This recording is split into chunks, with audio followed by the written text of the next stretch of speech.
Vous regardez tous les contrats des politiques commerciales, des politiques de commerce. Les politiques générales, tous les commerçants ont des politiques. La plupart ont des politiques de retour d'achat, des politiques de fidélisation, etc. Ces politiques-là générales d'un commerce sont souvent confondues aux politiques de confidentialité qui, elles, doivent être soumises à la loi sur la protection des renseignements personnels. Donc, cette confusion-là qui fait en sorte qu'on nous ficelle dans un seul contrat, tout en un, ça fait qu'ils oblitèrent leurs obligations légales, les exigences légales qu'ils ont de respecter les lois de la PRP. Desjardins a fait ça, les banques ont fait ça, les commerçants font ça, ils s'en rendent peut-être même pas compte parce que personne ne leur en parle, qu'ils n'ont pas le droit de vous demander des renseignements personnels qui ne sont pas requis dans l'exercice de leur service. Et à ce propos-là, ces politiques-là, ce sont des contrats que vous signez, mais c'est des contrats qui sont unilatéraux. Il y a seulement une personne qui rédige, puis qui soutire votre consentement. Moi, j'enseigne des contrats là, en tant qu'entrepreneur, puis c'est jamais unilatéral. On est deux entités, on dit qu'est-ce qu'on veut, on écrit ce qu'on veut, puis on signe en bas de la page. Ici, vous n'avez pas le choix d'accepter d'emblée leur contrat en incluant votre consentement à fournir des données qui souvent sont prises de façon abusive. C'est ça l'enjeu là, en ce moment.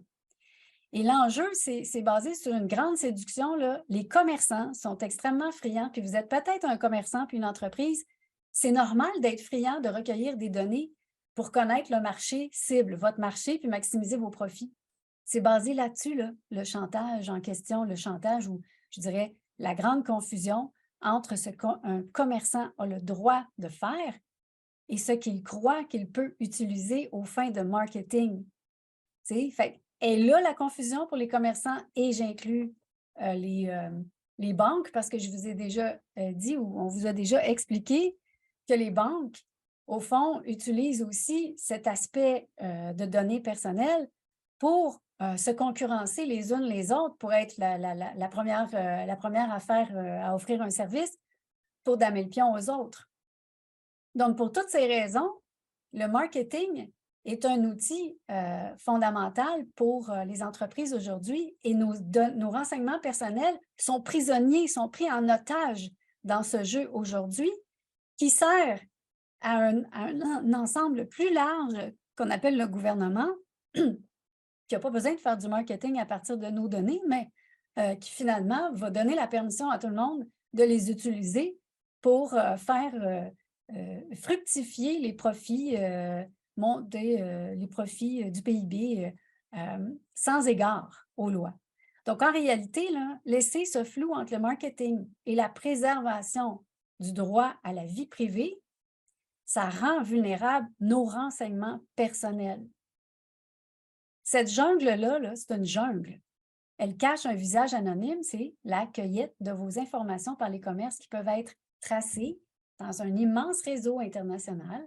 C'est un marché en soi qui sert à trois choses: à faire du profit, à faire du profilage, puis à favoriser un État potentiellement policier, militaire, grâce au système interopérabilité entre les gouvernements et les banques. Et c'est ça qu'on a soulevé en premier lieu après l'incident chez Desjardins. On a analysé et on s'est rendu compte qu'il y avait eu le lobby Desjardins avait fait en sorte que le gouvernement et Desjardins posent exactement les mêmes questions, nous demandent exactement les mêmes renseignements comme s'ils étaient en miroir. Et c'est ça le système d'interopérabilité, c'est qu'ils vont pouvoir communiquer comme des vases communicants, là.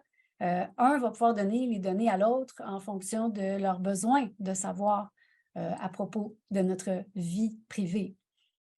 J'ai appelé le direct les renseignements personnels et notre avenir. Je voudrais vous parler un peu de notre avenir puis de ce qui se passe donc avec les renseignements personnels qui sont dans le fond la porte d'entrée de votre vie intime pour les gouvernements et les banques et les assurances. Et il y a en ce moment une ligne dure qui se manifeste clairement à mesure qu'on avance, à mesure que le temps passe. Et ça semble être ça semble être la ligne d'un avenir un peu sombre, dirigé par des algorithmes qui, nous l'espérons, seront encadrés au mieux. Donc, on veut bien donner la chance aux coureurs parce que le numérique, c'est pratique, mais il y a beaucoup de questions qui sont sans réponse, il y a beaucoup d'opacité.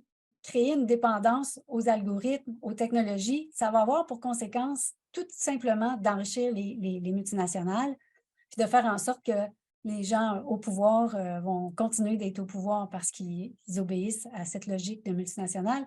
Mais pire, ça va vous envoyer le signal que les êtres humains sont en train de transférer la direction de leur conscience à l'intelligence artificielle. Autrement dit, avant, on avait un directeur de conscience qui était le curé. On allait se confesser, on ne savait pas. Quand on ne savait pas quoi faire, on allait le voir. Mais là, on est rentré dans une société de droit. On s'est mis à rationaliser, à pouvoir penser par nous-mêmes. Mais maintenant, on dit, c'est l'intelligence artificielle qui sera notre guide suprême parce que l'intelligence artificielle n'est pas biaisée comme l'être humain, n'a pas d'émotion, donc elle prend des meilleures décisions. Elle est plus efficace, donc sur le plan administratif, c'est plus rentable.